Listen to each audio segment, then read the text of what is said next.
Jane Eyre by Charlotte Brontë. Chapter 24.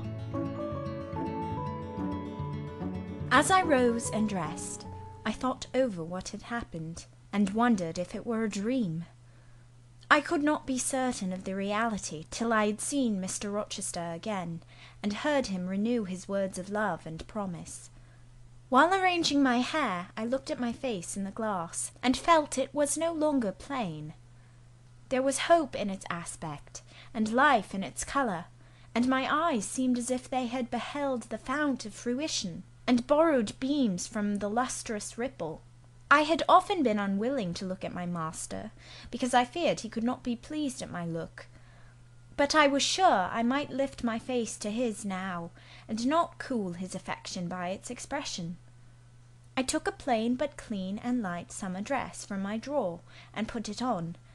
It seemed no attire had ever so well become me, because none had I ever worn in so blissful a mood.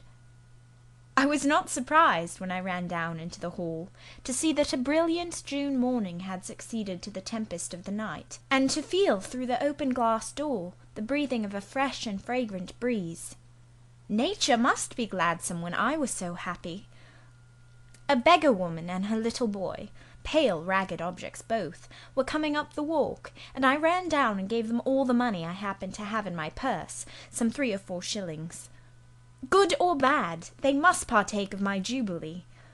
The rooks cawed, and blither birds sang, but nothing was so merry or so musical as my own rejoicing heart.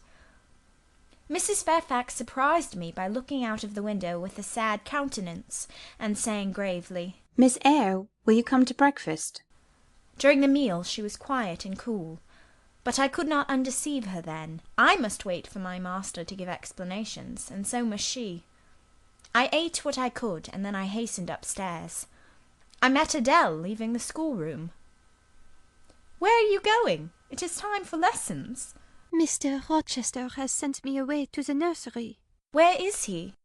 "In there." Pointing to the apartment she had left, and I went in, and there he stood. "Come, and bid me good morning," said he. I gladly advanced, and it was not merely a cold word now, or even a shake of the hand that I received, but an embrace and a kiss. It seemed natural, it seemed genial to be so well loved, so caressed by him. "Jane, you look blooming and smiling and pretty," said he. "Truly pretty this morning. Is this my pale little elf? Is this my mustard seed? This little sunny-faced girl with the dimpled cheek and rosy lips, the satin-smooth hazel hair, and the radiant hazel eyes?" I had green eyes, reader, but you must excuse the mistake. For him they were new-dyed, I suppose. "It is Jane Eyre, sir." "Soon to be Jane Rochester," he added. "In 4 weeks, Janet, not a day more. Do you hear that?" I did, and I could not quite comprehend it. It made me giddy. The feeling the announcement sent through me was something stronger than was consistent with joy, something that smote and stunned. It was, I think, almost fear. "You blushed, and now you are white, Jane. What is that for?" "Because you gave me a new name.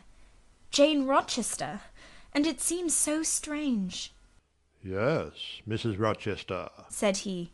"Young Mrs. Rochester, Fairfax Rochester's girl bride." "It can never be, sir. It does not sound likely. Human beings never enjoy complete happiness in this world. I was not born for a different destiny to the rest of my species. To imagine such a lot befalling me is a fairy tale, a daydream." "Which I can and will realize.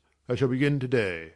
This morning I wrote to my banker in London to send me certain jewels he has in his keeping, heirlooms for the ladies of Thornfield.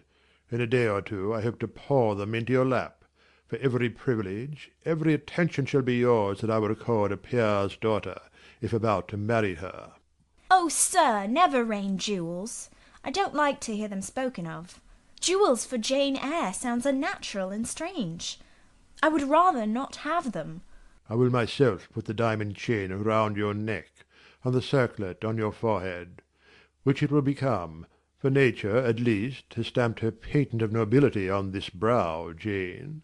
and I will clasp the bracelets on these fine wrists, and load these fairy-like fingers with rings. No, no, sir. Think of other subjects and speak of other things, and in another strain. Don't address me as if I were a beauty.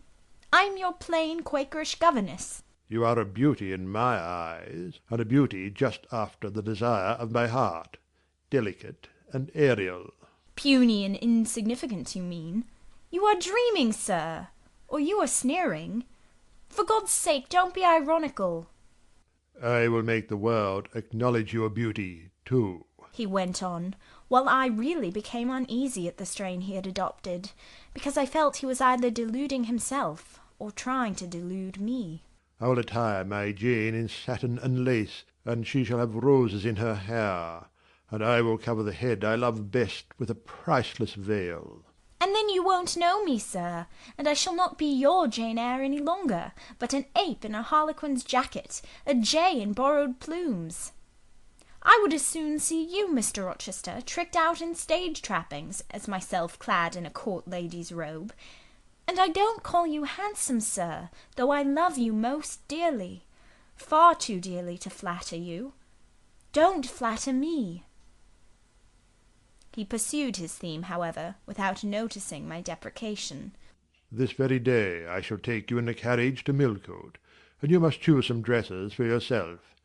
I told you we shall be married in 4 weeks. The wedding is to take place quietly, in a church down below yonder, and then I shall waft you away at once to town. After a brief stay there, I shall bear my treasure to regions nearer the sun, to French vineyards and Italian plains, and she shall see whatever is famous in old story and in modern record. She shall taste, too, of the life of cities, and she shall learn to value herself by just comparison with others. Shall I travel? And with you, sir? You shall sojourn at Paris, Rome, and Naples, at Florence, Venice, and Vienna. All the ground I have wandered over shall be retrodden by you. Wherever I stamped my hoof, your sylph's foot shall step also.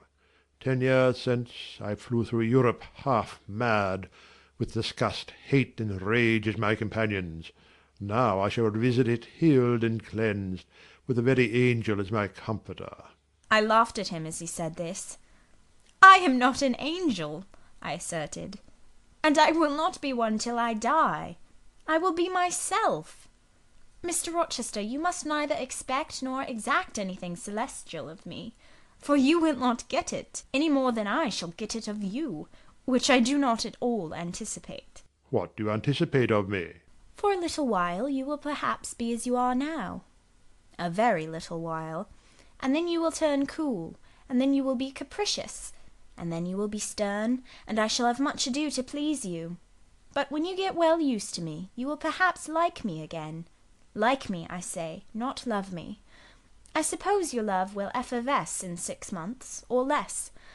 I have observed in books written by men, that period assigned as the farthest to which a husband's ardour extends. Yet, after all, as a friend and companion, I hope never to become quite distasteful to my dear master. Distasteful? And like you again? I think I shall like you again, and yet again, and I will make you confess I do not only like, but love you, with truth, fervour, constancy. Yet are you not capricious, sir? To women who please me only by their faces, I am the very devil when I find out they have neither souls nor hearts, when they open to me a perspective of flatness, triviality, and perhaps imbecility, coarseness, and ill temper. But to the clear eye and eloquent tongue, to the soul made of fire, and the character that bends but does not break, at once supple and stable, tractable and consistent, I am ever tender and true. Had you ever experience of such a character, sir? Did you ever love such an one? I love it now. But before me, if I indeed in any respect come up to your difficult standard. I never met your likeness. Jane, you please me, and you master me. You seem to submit, and I like the sense of pliancy you impart. And while I am twining the soft silken skein around my finger, it sends a thrill up my arm to my heart. I am influenced. Conquered! And the influence is sweeter than I can express, and the conquest I undergo has a witchery beyond any triumph I can win. Why do you smile, Jane? What does that inexplicable, that uncanny turn of countenance mean? I was thinking, sir, you will excuse the idea, it was involuntary. I was thinking of Hercules and Samson with their charmers. You were, you little elfish. Hush, sir! You don't talk very wisely just now, any more than those gentlemen acted very wisely. However, had they been married, they would no doubt by their severity as husbands have made up for their softness as suitors. And so will you, I fear. I wonder how you will answer me a year hence, should I ask a favour it does not suit your convenience or pleasure to grant. Ask me something now, Jane. The least thing. I desire to be entreated. Indeed I will, sir. I've my petition all ready. Speak. But if you look up and smile with that countenance, I shall swear concession before I know to what, and that will make a fool of me. Not at all, sir. I ask only this. Don't send for the jewels, and don't crown me with roses. You might as well put a border of gold lace round that plain pocket-handkerchief you have there. I might as well gild refined gold. I know it. Your request is granted, then, for the time. I will remand the order I dispatched to my banker. But you have not yet asked for anything. You have prayed a gift to be withdrawn. Try again. Well then, sir, have the goodness to gratify my curiosity, which is much piqued on one point. He looked disturbed. What? What? He said hastily. Curiosity is a dangerous petition. It is well I have not taken a vow to accord every request. But there can be no danger in complying with this, sir. Utter it, Jane. But I wish that instead of a mere inquiry into, perhaps, a secret, it was a wish for half my estate. Now, King Ahasuerus, what do I want with half your estate? Do you think I am a Jew usurer, seeking good investment in land? I would much rather have all your confidence. You will not exclude me from your confidence if you admit me to your heart. You are welcome to all my confidence that is worth having, Jane. But for God's sake, don't desire a useless burden. Don't long for poison. Don't turn out a downright Eve on my hands. Why not, sir? You have just been telling me how much you like to be conquered, and how pleasant over-persuasion is to you. Don't you think I had better take advantage of the confession, and begin and coax and entreat, even cry and be sulky if necessary, for the sake of a mere essay of my power? I dare you to any such experiment. Encroach, presume, and the game is up. Is it, sir? You soon give in. How stern you look now.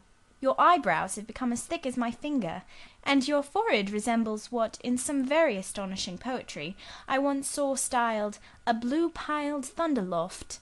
That will be your married look, sir, I suppose.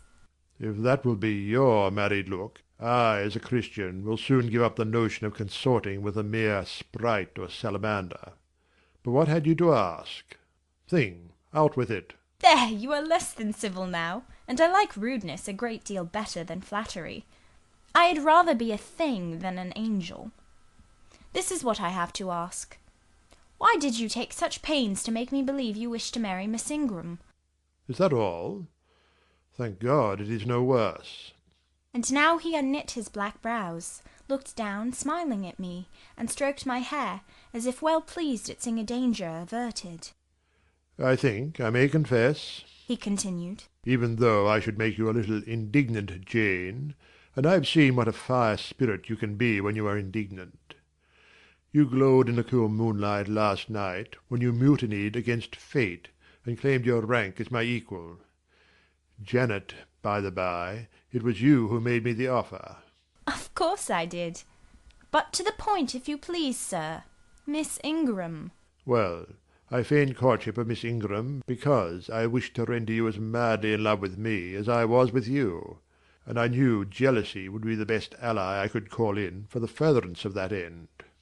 Excellent! Now you are small, not one whit bigger than the end of my little finger. It was a burning shame and a scandalous disgrace to act in that way. Did you think nothing of Miss Ingram's feelings, sir? Her feelings are concentrated in one, pride, and that needs humbling. Were you jealous, Jane? Never mind, Mr. Rochester. It is in no way interesting to you to know that. Answer me truly once more. Do you think Miss Ingram will not suffer from your dishonest coquetry? Won't she feel forsaken and deserted? Impossible. When I told you how she, on the contrary, deserted me, the idea of my insolvency cooled, or rather extinguished, her flame in a moment. You have a curious designing mind, Mr. Rochester. I am afraid your principles on some points are eccentric. My principles were never trained, Jane. They may have grown a little awry for want of attention. Once again, seriously, may I enjoy the great good that has been vouchsafed to me, without fearing that anyone else is suffering the bitter pain I myself felt a while ago? That you may, my good little girl. There is not another being in the world has the same pure love for me as yourself. For I lay that pleasant unction to my soul, Jane, a belief in your affection. I turned my lips to the hand that lay on my shoulder. I loved him very much, more than I could trust myself to say, more than words had power to express. Ask something more, he said presently. It is my delight to be entreated and to yield. I was again ready with my request. Communicate your intentions to Mrs. Fairfax, sir. She saw me with you last night in the hall, and she was shocked. Give her some explanation before I see her again. It pains me to be misjudged by so good a woman. Go to your room and put on your bonnet, he replied. I mean you to accompany me to Millcote this morning, and while you prepare for the drive, I will enlighten the old lady's understanding. Did she think, Janet, you had given up the world for love, and considered it well lost? I believe she thought I had forgotten my station, and yours, sir. Station? Station! Your station is in my heart, and on the necks of those who would insult you, now or hereafter. Go. I was soon dressed, and when I heard Mr. Rochester quit Mrs. Fairfax's parlour, I hurried down to it. The old lady had been reading her morning portion of Scripture, the lesson for the day. Her Bible lay open before her, and her spectacles were upon it. Her occupation, suspended by Mr. Rochester's announcement, seemed now forgotten. Her eyes, fixed on the blank wall opposite, expressed the surprise of a quiet mind stirred by unwonted tidings. Seeing me, she roused herself. She made a sort of effort to smile, and framed a few words of congratulation, but the smile expired, and the sentence was abandoned unfinished.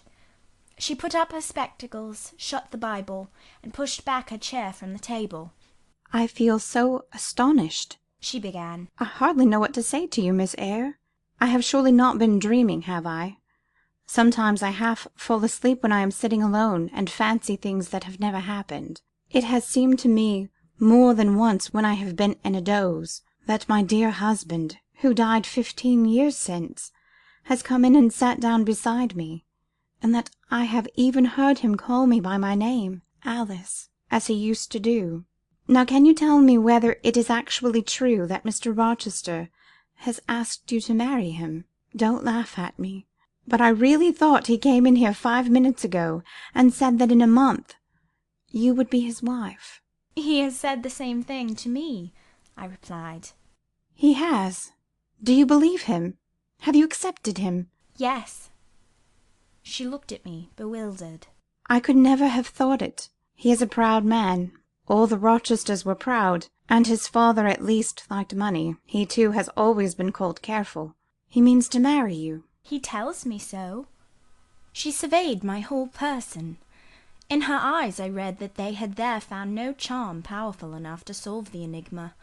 It passes me, she continued. But no doubt it is true, since you say so. How it will answer I cannot tell. I really don't know. Equality of position and fortune is often advisable in such cases, and there are 20 years of difference in your ages.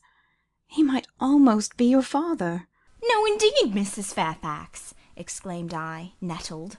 He is nothing like my father. No one who saw us together would suppose it for an instant. Mr. Rochester looks as young, and is as young as some men at 25. Is it really for love he is going to marry you? she asked. I was so hurt by her coldness and scepticism that the tears rose to my eyes. I am sorry to grieve you, pursued the widow, but you are so young, and so little acquainted with men. I wished to put you on your guard. It is an old saying that all is not gold that glitters, and in this case I do fear there will be something found to be different to what either you or I expect. Why, am I a monster? I said. Is it impossible that Mr. Rochester should have a sincere affection for me? No, you are very well, and much improved of late, and Mr. Rochester, I dare say, is fond of you. I have always noticed that you are a sort of pet of his. There are times when, for your sake, I have been a little uneasy at his marked preference, and have wished to put you on your guard, but I did not like to suggest even the possibility of wrong. I knew such an idea would shock, perhaps offend you, and you are so discreet, and so thoroughly modest and sensible. I hoped you might be trusted to protect yourself. Last night I cannot tell you what I suffered when I sought all over the house and could find you nowhere, nor the master either, and then at 12 o'clock saw you come in with him. Well, never mind that now, I interrupted impatiently. It is enough that all was right. I hope all will be right in the end, she said. But believe me, you cannot be too careful. Try and keep Mr. Rochester at a distance. Distrust yourself as well as him. Gentlemen in his station are not accustomed to marry their governesses. I was growing truly irritated. Happily, Adele ran in. Let me go to Millcote too, she cried. Mr. Rochester won't, though there is so much room in the new carriage. Beg him to let me go, mademoiselle. That I will, Adele, and I hastened away with her, glad to quit my gloomy monitress. The carriage was ready. They were bringing it round to the front, and my master was pacing the pavement, Pilot following him backwards and forwards. Adele may accompany us, may she not, sir? I told her no. I'll have no brats. I'll have only you. Do let her go, Mr. Rochester, if you please. It would be better. Not it. She will be a restraint. He was quite peremptory, both in look and voice. The chill of Mrs. Fairfax's warnings and the damp of her doubts were upon me. Something of unsubstantiality and uncertainty had beset my hopes. I half lost the sense of power over him. I was about mechanically to obey him without further remonstrance, but as he helped me into the carriage, he looked at my face. What is the matter? He asked. All the sunshine is gone. Do you really wish the bairn to go? Will it annoy you if she is left behind? I would far rather she went, sir. Then off your bonnet and back like a flash of lightning, cried he to Adele.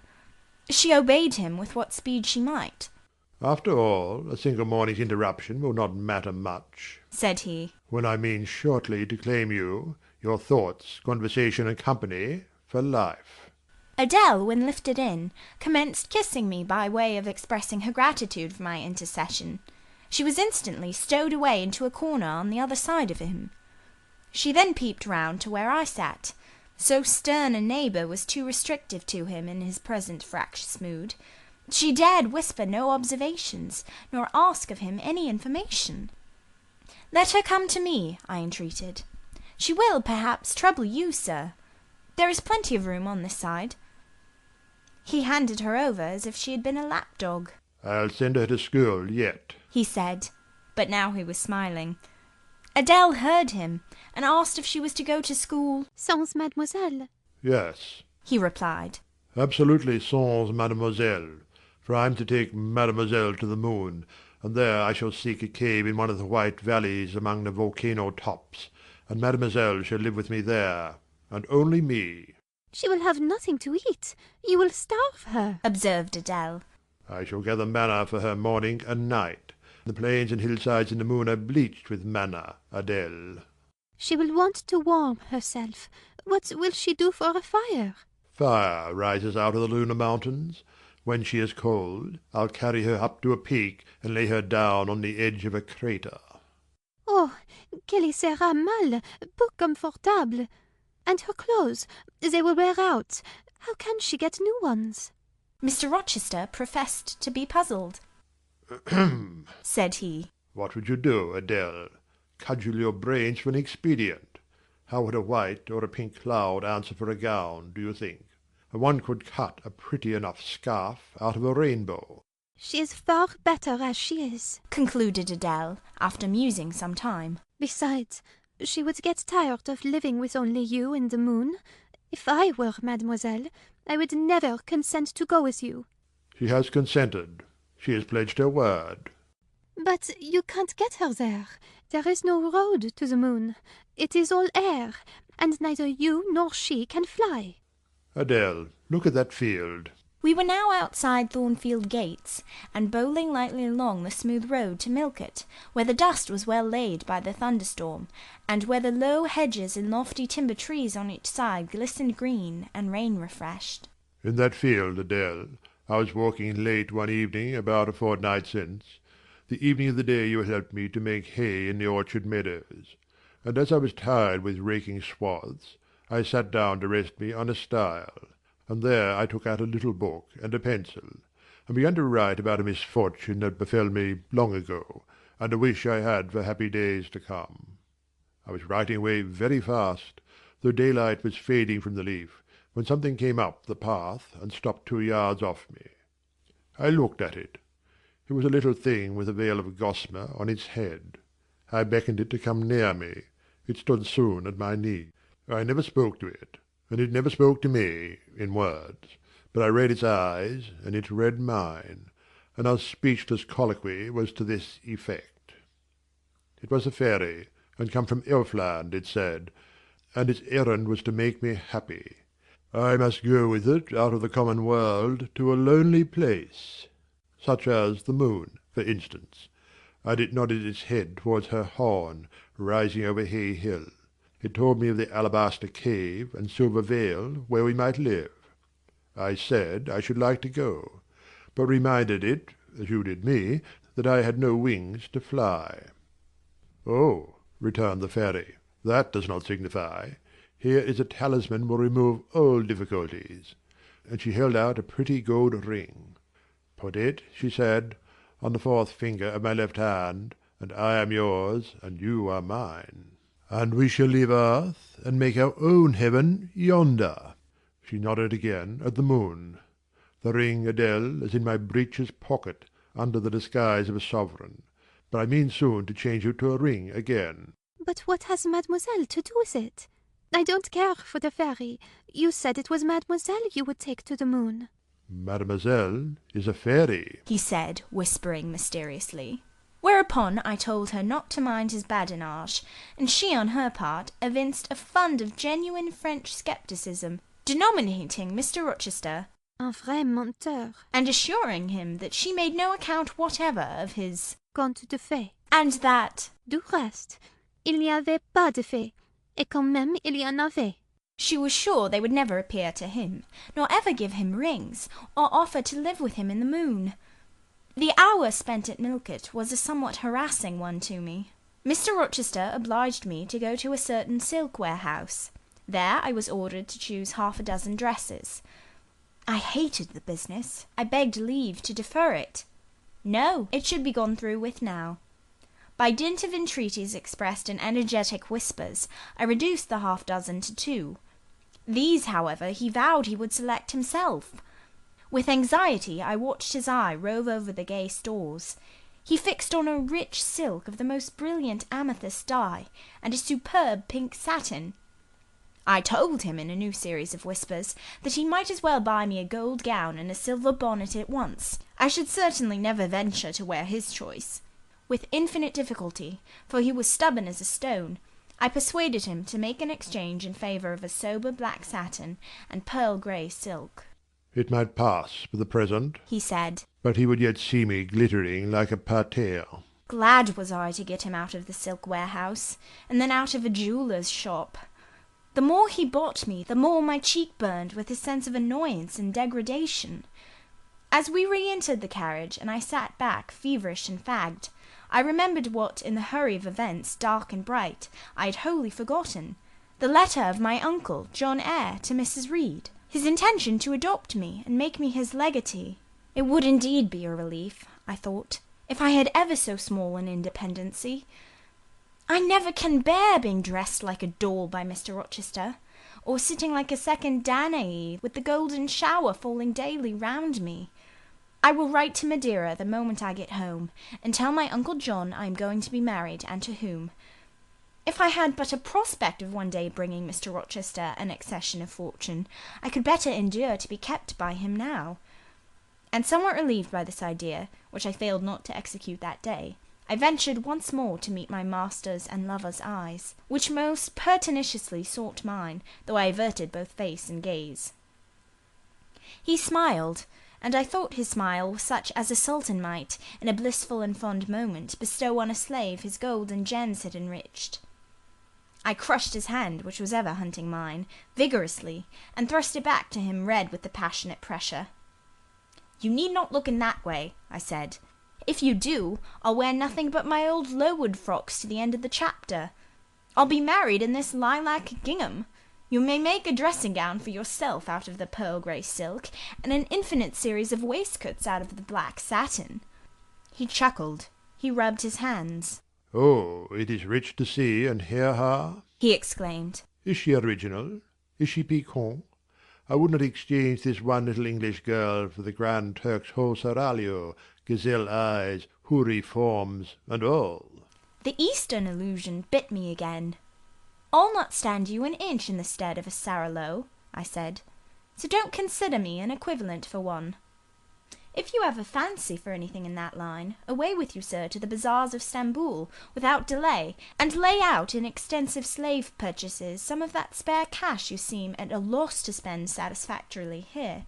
"And what will you do, Janet, while I am bargaining for so many tons of flesh and such an assortment of black eyes?" "I'll be preparing myself to go out as a missionary to preach liberty to them that are enslaved, your heroine inmates amongst the rest.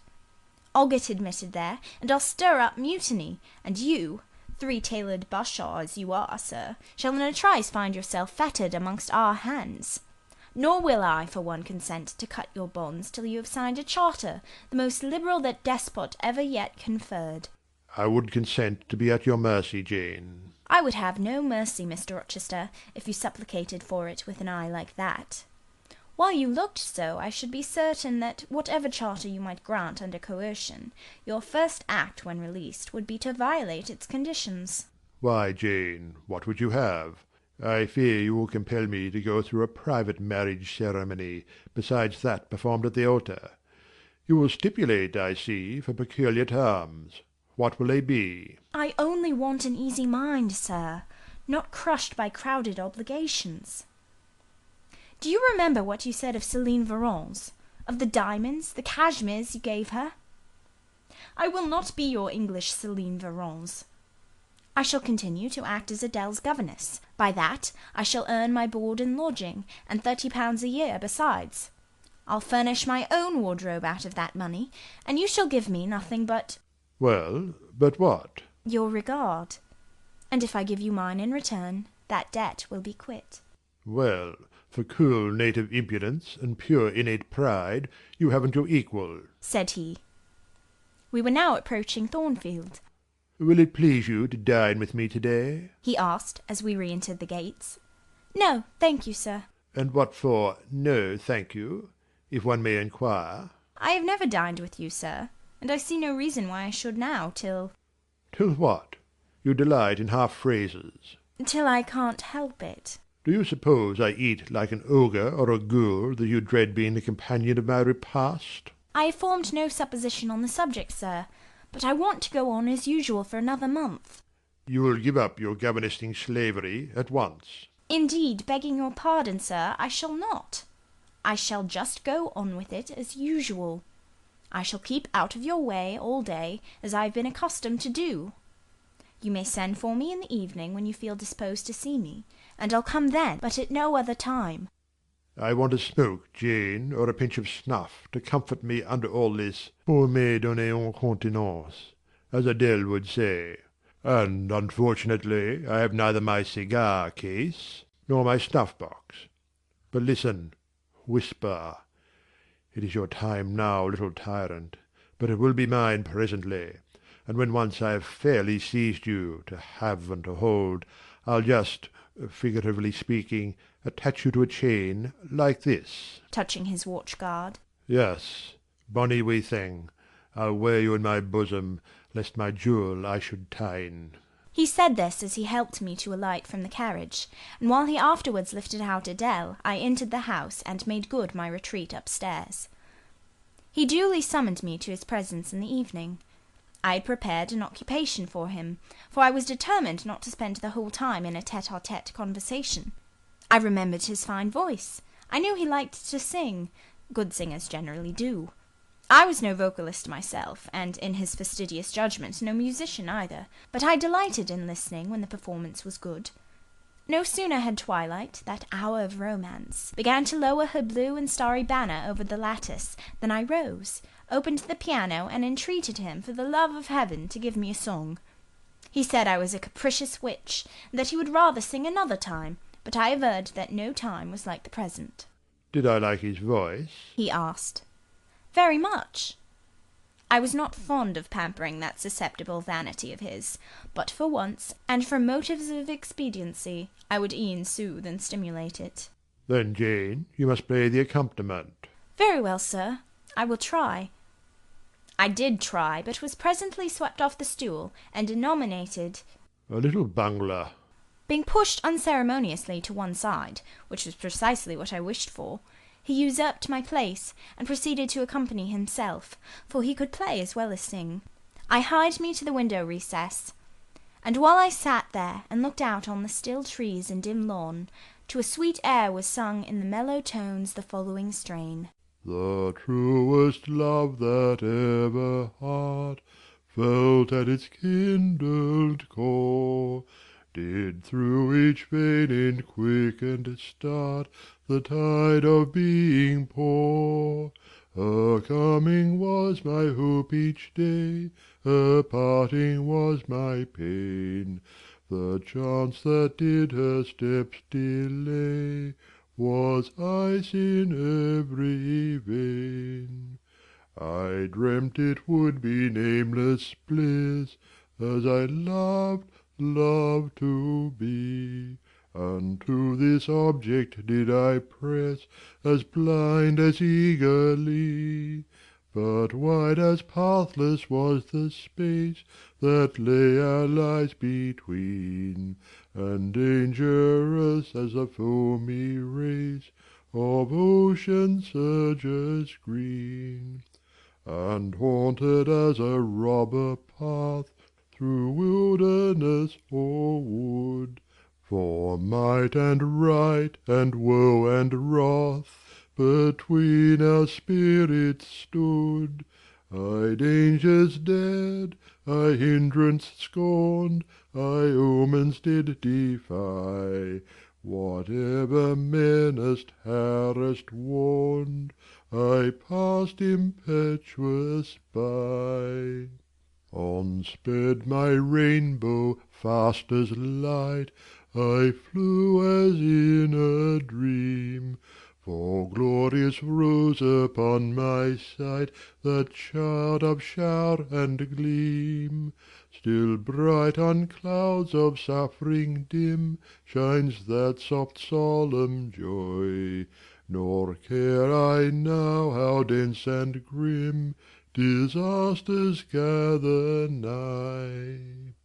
I care not in this moment sweet, though all I have rushed o'er should come on pinions strong and fleet, proclaiming vengeance sore. Though haughty hate should strike me down, right power approach to me, and grinding might with furious frown swear endless enmity. My love has placed her little hand with noble faith in mine, and vowed that wedlock's sacred band our nature shall entwine. My love hath sworn, with sealing kiss, with me to live, to die, I have at last my nameless bliss, as I loved, loved am I. He rose and came towards me, and I saw his face all kindled, and his full falcon eye flashing, and tenderness and passion in every lineament. I quailed momentarily, then I rallied. Soft scene, daring demonstration I would not have, and I stood in peril of both. A weapon of defence must be prepared. I wetted my tongue. As he reached me, I asked with asperity whom he was going to marry now. That was a strange question to be put by his darling Jane. Indeed, I considered it a very natural and necessary one. He had talked of his future wife dying with him. What did he mean by such a pagan idea? I had no intention of dying with him. He might depend on that. Oh, all he longed, all he prayed for, was that I might live with him. Death was not for such as I. Indeed it was. I had as good a right to die when my time came as he had, but I should bide that time, and not be hurried away in a suity. Would I forgive him for the selfish idea, and prove my pardon by a reconciling kiss? No, I would rather be excused. Here I heard myself apostrophised as a hard little thing, and it was added, any other woman would have been melted to marrow at hearing such stanzas crooned in her praise. I assured him I was naturally hard, very flinty, and that he would often find me so, and that, moreover, I was determined to show him divers rugged points in my character before the ensuing 4 weeks elapsed.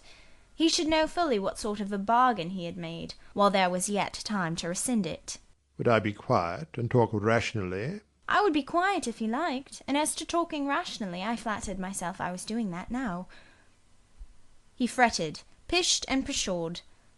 Very good, I thought. You may fume and fidget as you please, but this is the best plan to pursue with you, I am certain. I like you more than I can say, but I'll not sink into a bathos of sentiment, and with this needle of repartee I'll keep you from the edge of the gulf too, and moreover maintain by its pungent aid that distance between you and myself most conducive to our real mutual advantage. From less to more I worked him up to considerable irritation.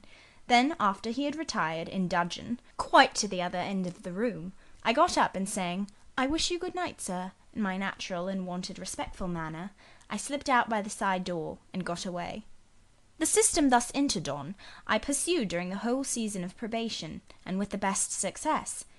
He was kept, to be sure, rather cross and crusty, but on the whole I could see he was excellently entertained, and that a lamb-like submission and turtle-dove sensibility, while fostering his despotism more, would have pleased his judgment, satisfied his common sense, and even suited his taste less.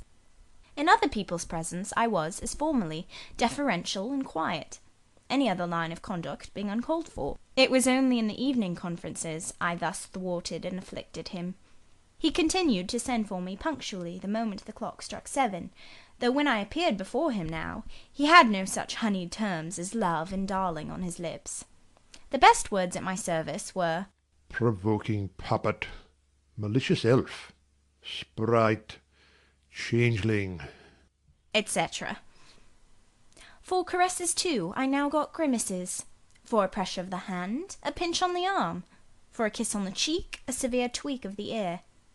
It was all right. At present I decidedly preferred these fierce favours to anything more tender. Mrs. Fairfax, I saw, approved me. Her anxiety on my account vanished. Therefore I was certain I did well. Meantime, Mr. Rochester affirmed I was wearing him to skin and bone, and threatened awful vengeance for my present conduct at some period fast coming. I laughed in my sleeve at his menaces. I can keep you in reasonable check now, I reflected, and I don't doubt to be able to do it hereafter. If one expedient loses its virtue, another must be devised. Yet, after all, my task was not an easy one. Often I would rather have pleased than teased him. My future husband was becoming to me my whole world, and more than the world, almost my hope of heaven. He stood between me and every thought of religion, as an eclipse intervenes between man and the broad sun. I could not, in those days, see God for his creature of whom I had made an idol. End of chapter 24.